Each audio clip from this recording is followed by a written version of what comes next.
Today we're going to be going over our new change price feature. So this is going to be helpful, for example, if you need to charge someone additionally after they have already paid. So for example, this reservation is already paid for, but let's say that you guys want to charge them $200 more. What we're going to do is click on adjustments, click on change price, and then type in the new price that you want to charge them for.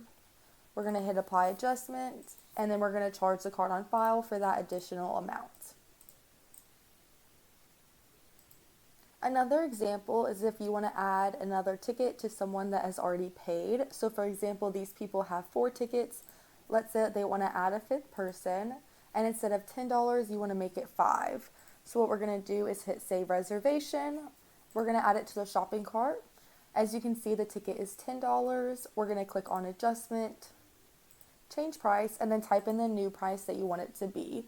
In here, you're going to type in the price for the total reservation. So if you guys ever want to do anything for different tickets or anything, make sure that you do the total price and not per ticket. Once we do that, we're going to hit apply adjustment.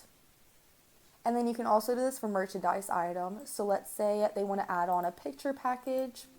We're going to add that to the shopping cart. And instead of $20, let's say you want to do it for $10. We're going to type that new price in. And as you can see at the bottom, our subtotal is going to be $15.